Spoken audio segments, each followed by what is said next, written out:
Greetings and salutations, YouTube family and friends. T-Rav Vlogs here. What's up, guys? One of the many facets of conventions is the appearance of guests at the conventions. And usually these guests consist of industry talent, artists, animators, all the different kinds of guests that pretty much enhance the convention experience. A lot of the attendees go to the conventions to meet these guests and get a little bit of insight from what the industry is like and pretty much how to break into the business. Now, all that is well and good, and a lot of times con-goers will seek out certain guests that come to these conventions. But what happens when a guest shows up uninvited? And what happens when this guest doesn't want to enhance the experience, but destroy it? Today, on Convention Memories.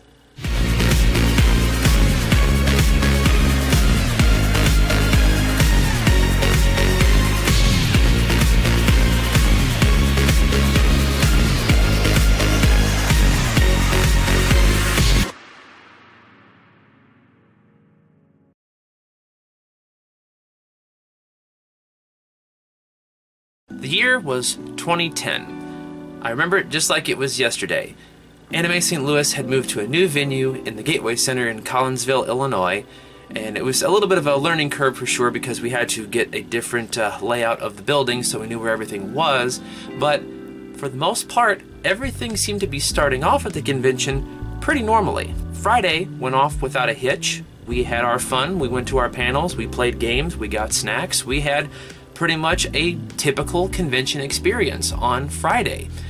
Saturday was a bit of a different story. Now, Anime St. Louis is a Midwestern convention. It happens pretty much right smack dab in the middle of the country. And during the springtime, weather can get just a little bit volatile. And on that particular Saturday, there were murmurings of some possible active weather being in the area that day. In fact, I remember early in the afternoon, my parents had even given me a call to tell me there was some severe weather that was expected in my neck of the woods and that I should remain vigilant.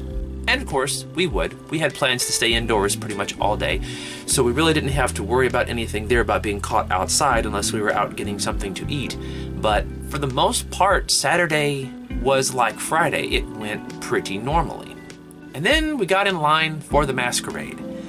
Now, the Masquerade was a staple event of the convention. We had to go to the Masquerade every year. We're always looking at all the different costumes and skits and all that fun stuff. We had a lot of friends that were in the Masquerade, so we had to attend to show them support. And when we were standing in line to go to the Masquerade, I noticed something. In the main hallway there, just opposite of that, is a huge wall of glass windows, so it gives you a great view of outside. And while we were waiting to get inside to the Masquerade, the sky looked really dark. It didn't look like it was 4 o'clock in the afternoon. It looked more like it was 9 o'clock in the evening. And any Midwesterner will tell you, when the sky gets that dark, things are going to start getting real fun real fast. But nothing seemed to happen. We got into the room, we sat down, we got ready. The MC started hyping up the crowd, getting them ready while everybody was getting into their positions and the judges were getting situated and we were waiting for the event to start. Out of nowhere, unsolicited, a young lady in the middle of the crowd jumps up and just screams, "There's a tornado coming!" and runs out of the room as fast as she possibly can. Well, we all just kind of look at each other awkwardly. The MC kind of stays quiet for a moment and then, "Okay, who's ready to have a good time, guys?" Just completely no-sells it like there's nothing going on. Well, a few seconds later, they make an announcement over the PA that the particular county that we were in was under a tornado warning and the sirens were sounding, so we needed to evacuate and get to a safe place or a shelter area in the convention center.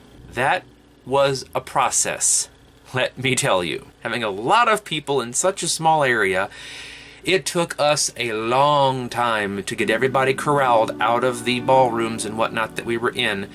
And for us watching the Masquerade, we had to come out of the room, back into the main hallway, go all the way down to a central ballroom that had access to a service hallway, and then get in there. It took us forever to get into that service hallway.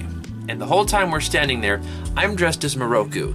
So Those of you who are fans of Inuyasha know that in his gloved hand here, he conceals a black hole of sorts that he calls the wind tunnel. And when he unleashes it, you get some high wind, almost tornadic type activity going on. So the whole time we're waiting to get back to the service hallway, I'm getting playful jeers from all of these convention goers saying, "Oh man, Moroku, why'd you have to go and open your wind tunnel? I was having fun at this convention," and all kinds of stuff like that. They were just giving me all kinds of shade and whatnot. It was kind of funny, actually. I kind of tried to fire back with, "Hey, I can't control when Naraku's going to attack. If he wants to come at me during a convention, I gotta be ready for that stuff." Eventually, after the 20th or 30th jeer, I just gave up. It's like, yeah, well, I just ruined everything. What can I say? So we eventually, through the long, arduous corralling process and the playful jeers from the crowd, made it to the service hallway where we kind of, well, waited the storm out, so to say. There was a little access door that had a small window, and we kind of tried to peek out there every once in a while and see if we could see what was going on. Luckily, nothing became of the tornado warning, the storm that had prompted it. If it did form a funnel cloud, it didn't touch down, or it wasn't really in the immediate area. So eventually, the all clear was given, and we were able to exit the service hallway. I then called the folks and let them know, hey, you probably saw that there was a tornado warning in the area, and everything is fine. We're all fine. Nothing happened. The building is still here. Nobody was hurt.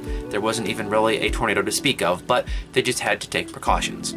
So our mood was a little killed. We didn't go back into the Masquerade. It was getting later in the evening. We were all getting hungry. So we just went back to the hotel room, ordered a pizza, and watched the evil storm clouds float away from the area so we could continue to have fun at our convention. So with that experience out of the way, we fast forward to the next year.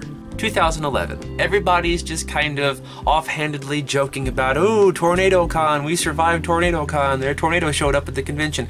There were shirts made and everything that said, "I survived TornadoCon." They made a whole big deal out of it. It was at this point kind of a joke. But would it be Mother Nature who had the last laugh? This time, Mother Nature did not wait until the Saturday of the convention to show herself. We had ourselves another tornado warning the Friday of that next year. But by this point, the convention center, the convention itself, we were kind of grizzled veterans. We knew what to expect at this point. So as the weather was starting to get dodgy, they said, you guys need to start kind of working your way to auxiliary rooms that we can get you guys into the hallway a little bit faster if the need arises for us to do so. So the friend that I was with currently and we ducked off into a side room and watched some celebrity match game for a little while until eventually, yes, they called for the corralling of everybody into the service hallway that we all got to know so very well the previous year. And on the way there, one of the celebrities that was on the panel was Nick Landis of Team 4-Star. He was responsible for doing the Yu Yu Hakusho Abridged series. And, of course, that day I'm dressed as Kurama, so divine intervention. I stopped him and I said, hey, listen, I know we're kind of running for our lives right now, but I may not get this opportunity again for the rest of the convention. Can I snag a quick picture of you before we have to get hunkered down here? And of course he agreed, smiled, and gave me this kind of awkward look and a thumbs up like, oh, okay. So it probably wasn't exactly the smartest thing to do as we were corralling ourselves for a tornado, but it was an opportunity. I couldn't pass it up. And once again, we were all sent into this service hallway where we waited the storm out once more. This time it wasn't for quite as long. The threat had passed, and once again we were released onto the convention environment to have fun for the rest of the convention. No more tornado warnings after that, but of course, the next year, more t-shirts were made. I survived TornadoCon 2, because now there was a TornadoCon 1 and 2. So as luck would have it, not 1 year, but 2 years in a row, tornado warnings interrupted the convention. We were having such a good time, even the tornadoes wanted to get involved and show up. I wonder what they would have cosplayed as. A hurricane, maybe? I know, bad humor. So while the process was a little annoying and arduous, I know there were plenty of con-goers who were disgruntled that their whole fun time had to be disrupted by getting shoved into a service hallway until the storm passed. Really, I have to commend both the convention center and the convention itself for acting accordingly. Yeah, it did take quite some time that first time we got shoved into the service hallway, but nothing like this had really ever happened before. Of all the conventions I had gone to, a tornado warning had never occurred during the middle of it. So it was a learning experience for everyone. But they had to take precautions because if indeed a tornadic system did come through and, heaven forbid, destroy the convention center, there were a lot of people in a small area. The results could have been catastrophic. So thank goodness nothing happened either time that this particular event occurred, and we all got to enjoy our convention experience both weekends, and everything was fine. And the only thing that came out of it was a fun little story. So once again, guys, if you like what you're seeing, don't forget to subscribe down below, hit that little notification bell so you'll know when I post another video. Thanks to everybody who stopped by my fursuit unboxing for a jersey that I got from Comic Crazy Studios. Y'all seem to really enjoy that. I know I had a good time with that.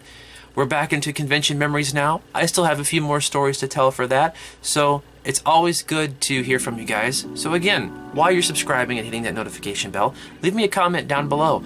Has anything like this ever happened to you before? Did weather or some other occurrence disrupt your convention experience and cause you to have to go do something else for a while? I'd really like to know. Or if you were at those particular tornado cons, what was your experience like? Where were you when they said you had to go into the service hallway because a tornado was coming? Let me know in the comments below. We'll have a talk about it. But for now, that's really all I have to say about that. So until next time, I'll talk to you soon, and take care. Bye-bye.